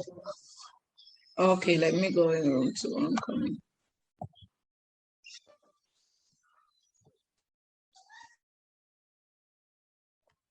But I think it's time for us to close that down.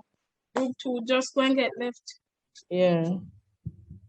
Time, what press for time?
Auntie Tora, you seen the option of closing our breakout room?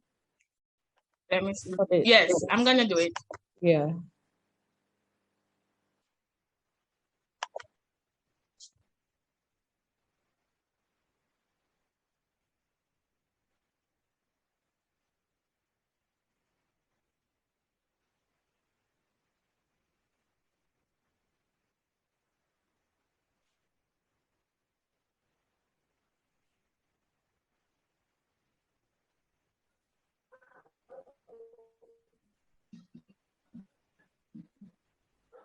I'm not sure how I got back here.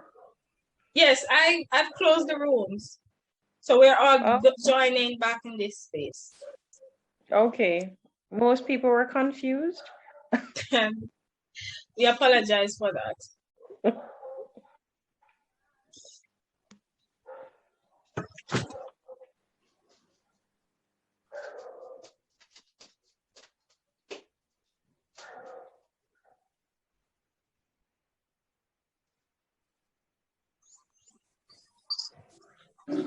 Auntie Tamara, I'm not sure you're going to be seeing posters because most parents were confused. So we just laud their efforts for those who tried. We want to thank you for trying. Okay, so everyone has returned to the main room now? Yes, I believe so.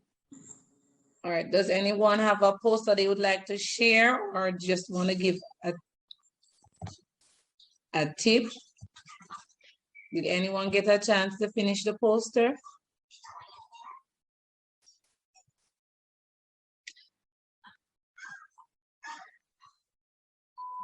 Oh, most persons were using their phones.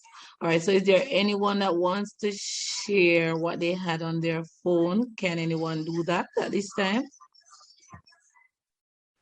Or you can possibly share it in your WhatsApp group if you're shy, and if your teacher is here, they can just share it with us. Or maybe they could continue working after and then just right. post it in the right to the Yes, teacher. miss. So that wasn't no time, miss. So.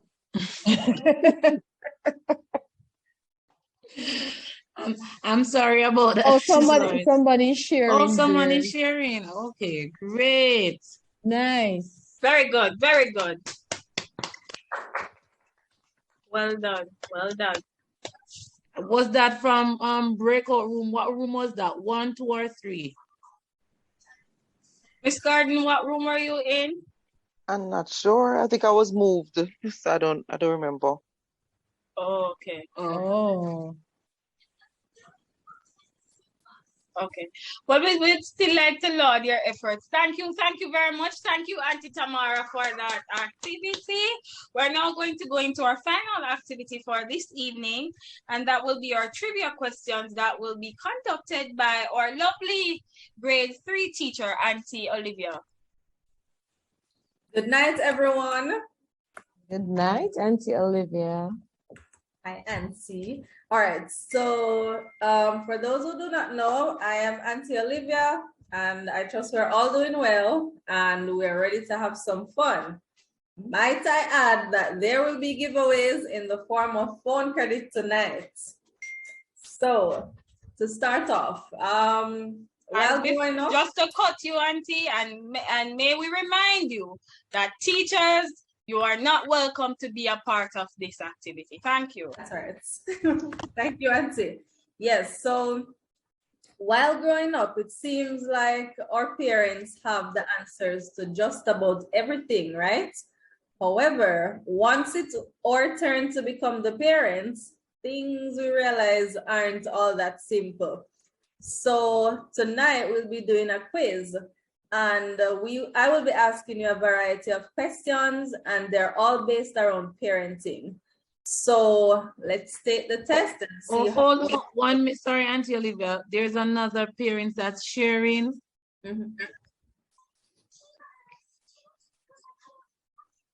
Well done. Excellent. Was this from breakout room 1, 2, or 3?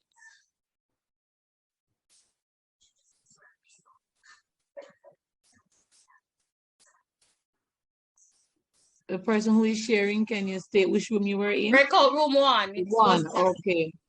Well done, breakout room 1. Well done. Sorry about that, Auntie Olivia. Please continue. Okay, that is fine. So yes, I'll start with the questions, and this is how the game will go, right? So you send your answers in the chat, and the first person to answer the most questions correctly will win prizes.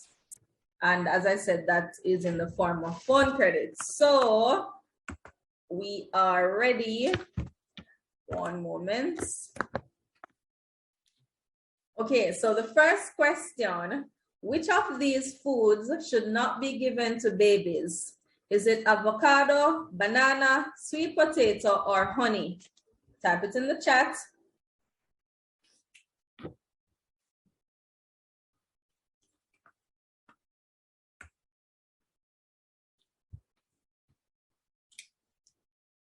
Okay, so we have a correct answer already.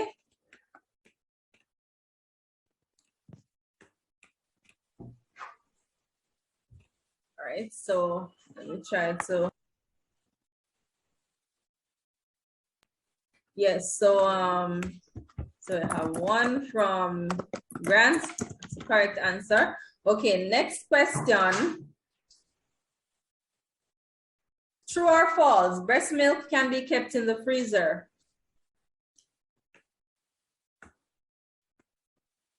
Okay, Grant is at it again. All right, moving on. Next question. What should be left in the crib with a sleeping newborn? Is it a pacifier, a full bottle, nothing, or extra blankets? All right, Zabir McKnight. Okay, another question. What is the recommended sleeping position for newborns? Is it on their tummy, on their back, on their left side, on their right side? Y'all are going too fast. Yes. Grant took that one, Auntie. Grant took it. Okay. Yeah. All right. Next question. Why do babies wiggle around so much? Is it that they're reacting to sounds, they're trying to communicate, or they're building muscles?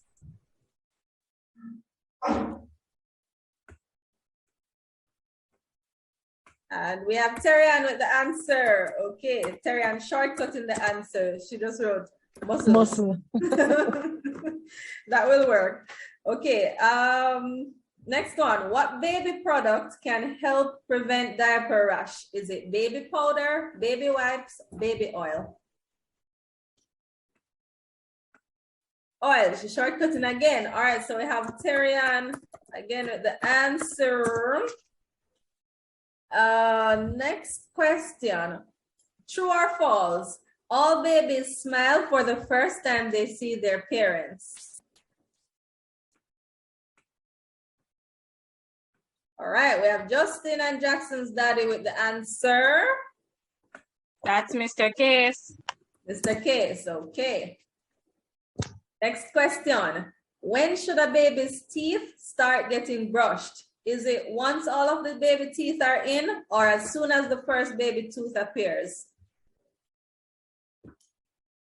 As soon as, okay. Wait, Miss, who said that? Who said that one? Grant. Grant. Okay. Grant. That's Jackson and Justin's mommy. Okay. We're on a roll. Next, true or false? Newborns need to drink water every day. False, okay. Terrian. Terrian. I have to write down the name so I don't forget. Next one. When do babies typically begin to roll over? Is it right after birth, around 1 year, or around 4 months?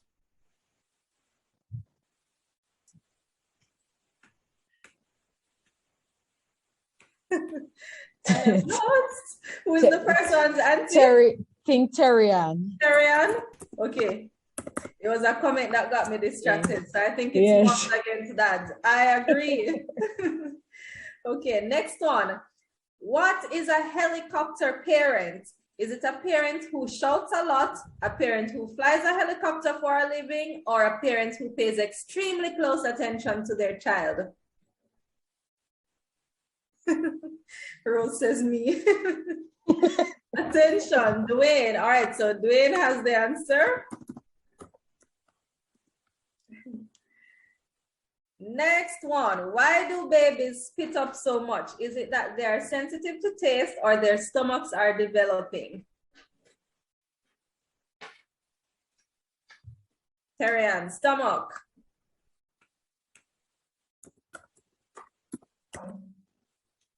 Next, and we're coming to a close soon, so let's go. When do children typically begin to lose their teeth? Is it 5 to 6 years, 7 to 8 years, or 12 years?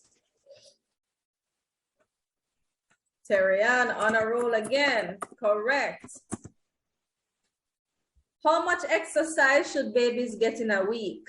None, 1 to 2 hours, 1 hour a day. None, Dwayne. And we have 2 more. How many hours of sleep do newborns need daily? Is it 10 hours, 17 hours, or 8 hours? Roll for a first, all right. Last one now. True or false? Cow's milk can occasionally be given to babies instead of breast milk or formula. False, Grant.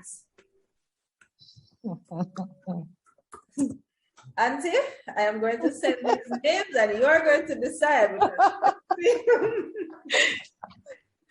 All right, Auntie Olivia.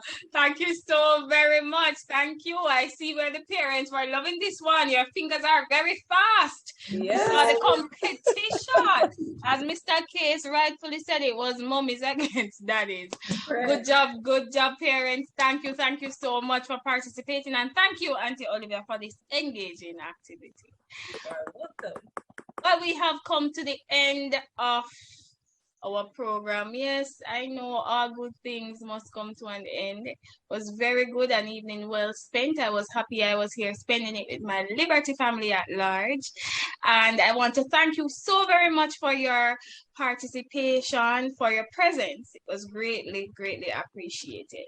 Auntie Jody, I'm going to hand over to you now with the closing remarks. All right. When will they know the winners? Would it be tonight? Auntie Olivia? Wait, what was the question? Because you posted the names of so the winners, are they going to hear that they won tonight, or is it? Well, yes, we have about 5 or 6 Digicel and Flow credits. So yes, they will be announced tonight. Oh, okay. Auntie Althea will send the credits to the relevant persons.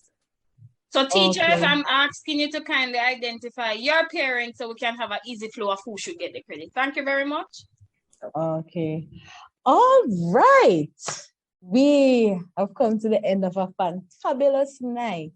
Let me say thank you to all our parents that came on, even the 20 odd that kind of left, you know.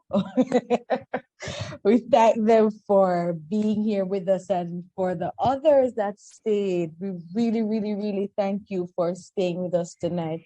I must say a big thank you to the support of our principals. Thank you so much. And for the team that put this on, Auntie Tamara, Auntie Tori, Auntie Olivia, Auntie Osani. Am I leaving out any names? No, I don't think so. Yourself. Oh, myself. Myself. Thank you. And for the teachers who stayed on, thank you so much. Tonight wouldn't have been this great without your presence and without your participation. So as we come to the end, I just hope that you will have a blessed night. Continue to enjoy the Parent Month festivities. I know Auntie Tori and her team, especially from the beginning of November, has been setting you guys on. So I know tonight you're leaving feeling empowered. And even myself, who is not yet a parent, I learned a lot. And things that I would want to implement when I become a mom. And I'm sure other teachers and other persons online felt that way. So I'm really, really happy that you guys stayed with us. Thank you for joining us, and I pray that you will have a blessed night and that God will just bestow all his blessings upon you as a parent. We know it's not easy. And when especially moms, when you were giving birth, you weren't handed a parenting manual. You were not. So sometimes you have to just wing it. Sometimes it's what you feel right. And sometimes it's by these presentations that you become a super parent. So God bless. Thank you for coming. I'm sorry we don't have refreshments to give you. I think if I find a cake emoji, I was looking for one to see if I could. Let me see if I could find it. Auntie Tori, we're going to cut up some. I'm sending all the parents, just go around to your kitchen and you can find the refreshments there. That's what we have to do until. Right. I found a slice just of cake. one point to add. Thank you again, parents, for coming on. Please, for the parents' names who were posted by Auntie Olivia, if your teachers have not reached out to you as yet, I'm asking you kindly to just send your teacher your name and tell them that you should be the one of the persons who should be receiving credit, because we want to be very fair. So I know my Liberty Family parents are very honest. So I'm depending on you to just reach out to your teacher so we can have the credits provided to you. Thank you again. Thank you. All right, everyone. Enjoy the rest of your night. God bless If you. I may Go ahead. add here, based on the number of persons we have there, I think we should be able to give all those persons All who of them, participated I in realize. this, the names here, we should be able to offer them the prize of this credit. What they will Ain't need to that state is lovely? not just their number, but they will also need to state the provider. Is it Lime or Digicel? Yes. So just state whether it's Flow or Digicel. So the persons who we will want to hear from are I have a photo here, Auntie. Let me help you out with that. Grant. Since we would, okay, go ahead, sorry. Grant, Xavier, Terry-Ann, Justin, Dwayne, Rose. Rose, yeah, that's it. Those persons. 1, 2, 3, 4, 5. That's 6 of them. Yes. Correct. Correct. If you could get there, do you all know where those are from? Because I'm not sure. I am familiar with Miss Grant. Xavier is Auntie Tamale. I am not sure about Terry-Ann. I know Justin is Mr. Case, and Rose is Mrs. Aiken. I'm not sure about Dwayne. So I can account for 4 of them. Is from Rainbow, Auntie Terry-Ann Garden Rainbow. So 5 is from Special Ed. Dwayne, who is Dwayne? Okay, Dwayne is from Enrichment 1. So Auntie Junie, that would be you. Enrichment or intermediate? Intermediate 1. Intermediate 1. Okay. Mr. Burrell, Auntie Junie. Oh, that's high school. Mr. Burrell. No, I don't have a parent with that name. Dwayne, is that which Dwayne is this? Malabre? Is that yes, Malabre? Or is that parent able to indicate what class this is you're in? Dwayne? Mr. Burrell said Auntie Althea. Huh? Mr. Burrell. He's from Enrichment 1. Oh, he's from Enrichment 1 over by Mr. Burrell. Yeah. High school. Right. High school, yeah. Okay. All right. Thank you so much, Mr. Malabre. So thank you, everybody. Enjoy the rest of your night, and blessings always from the Liberty family. Bye, everyone. Thank you so much, and happy Parents Month, guys. Our parents have a buzz.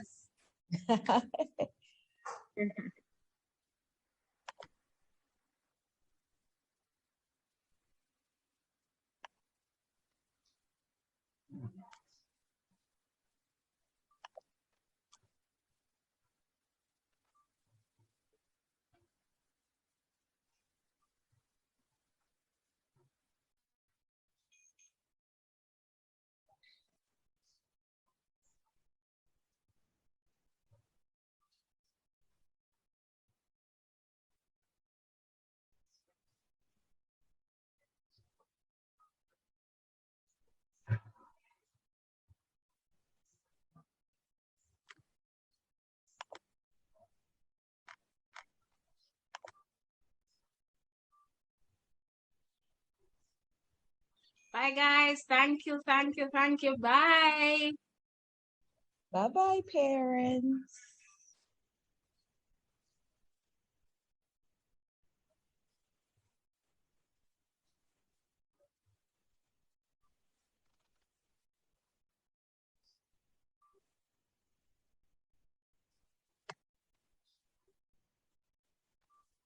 Mr. Case, I see that you don't want to leave.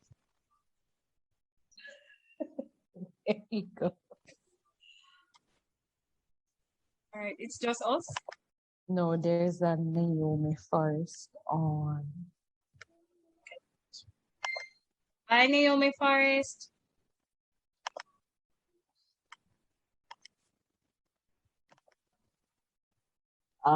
There we go. Well done, everyone. Oh, we are still live stream. We are still live stream. Uncle Gianni, can you cut us off from live streaming, please?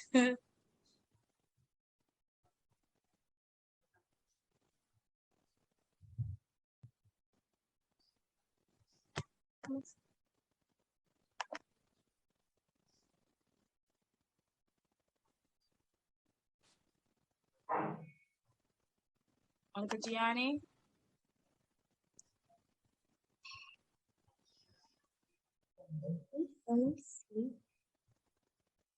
Jody, check your your thing to see if you are able to as a host.